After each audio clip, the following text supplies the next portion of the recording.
Hello friends, आज हम IPC के कुछ इम्पॉर्टेंट सेक्शन आपको बताने वाले हैं। और ये इम्पॉर्टेंट सेक्शन स्त्री से संबंधित जो अपराध हैं उससे रिलेटेड रहेंगे। इसको आप एक नोट्स बना के ले लीजिएगा ताकि आपको रिवाइज करने में आसानी होगा कि स्त्री से संबंधित कितने अपराध हैं और उनके कितने सेक्शन हैं। तो इसमें सबसे पहला एक आता है, आईपीसी का सेक्शन है 304B, मतलब 304 का खा, दहेज मृत्यु। दहेज के कारण अगर किसी स्त्री की मृत्यु होती है तो उसमें आईपीसी सेक्शन 304B लगता है। फिर आता है इसी में आईपीसी का सेक्शन 312।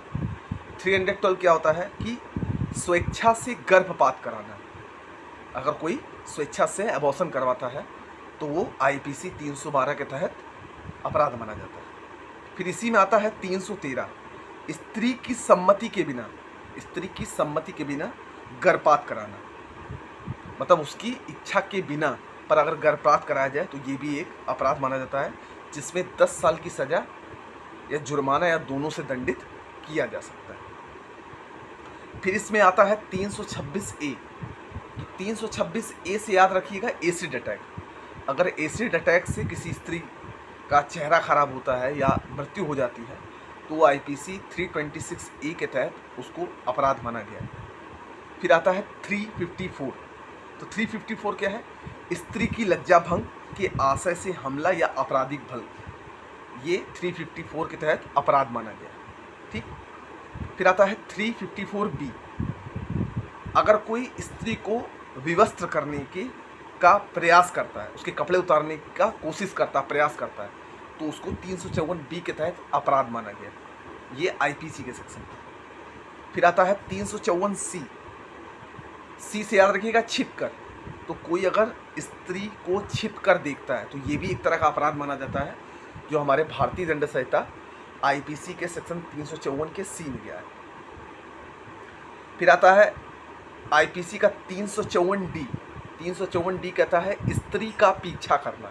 अगर कोई स्त्री का पीछा कर रहा है इंटेंशन से, उस गलत इंटेंशन से, तो उसको भी भारतीय दंड संहिता में एक अपराध माना गया है, जिसका सेक्शन हमारा है 354D। फिर इसमें आता है 366 366, विवाह आदि के करने को या विवश करने के लिए स्त्री का व्यापरण करना। जैसे अक्सर आपने सुना होगा कि कोई लड़का किसी लड़की को भगा ले गया है और बाद में वो ये कहती कि नहीं, ये मुझे अपहरण करके लाया, व्यापरण करके लाया है, तो इसको 366 के अंतर्गत एक अपराध माना गया है आईपीसी में, मतलब भारतीय दंड संहिता में। फिर आता है 366 का ए। 366 का ए क्या कहता है? 366 में विवाह आदि के लिए व्यापरण करना। 366 ए में क्या कहता है कि अगर उस स्त्री की आयु 18 वर्ष से कम है और वह उसके साथ संभोग करता है और उसको विवश करता है, विवश करके लाता है शादी करने के लिए, तो ये भी आईपीसी के सेक्शन में एक अपराध माना गया है, जिसको 366 का एक आ जाता है। अब आता है 366 का बी। 366 का बी क्या होता है कि अगर कोई विदेश से लड़की का आयात करता है, विदेश से बाहर से कोई लड़की को खरीदता है, खरीद फरोख्त करता है, तो उसको आईपीसी के 366 के बी के अंतर्गत अपराध माना गया। फिर आता है आईपीसी का 372। तो 372 क्या है? वेश्यावृत्ति करने के लिए अगर कोई लड़की को बेचता है, मतलब इन सब चीज़ों में लड़की को कोई बेचता है, तो उसको 372 के तहत अपराध माना गया आईपीसी के अंदर। फिर आता है आईपीसी 373, वेश्यावृत्ति के लिए लड़की को खरीदना। अगर गलत काम कराने के लिए किसी लड़की को खरीद रहा है तो उसको आईपीसी के 373 की धारा के तहत अपराध माना गया। अब जैसे इसमें है 375 बलात्कार है, 376 बलात्कार के लिए दंड है, 376A अगर पृथक रहने के दौरान, स्त्री और पुरुष अलग रहने के दौरान किसी पुरुष द्वारा अपनी स्त्री के साथ, किसी पुरुष द्वारा उस स्त्री के साथ अगर कोई संभोग करता है तो ये भी एक अपराध माना जाता है 376A के तहत। फिर आता है 376B, लोक सेवक द्वारा अभिरक्षा में। जैसे अगर कोई सरकारी ऑफिसर किसी स्त्री को भी अपनी अभिरक्षा में लाया है और अगर वो उसके साथ संभोग करता है या उसके साथ ज़बरदस्ती करता है तो उसको 376B के तहत एक अपराध माना गया। फिर आता है 376C,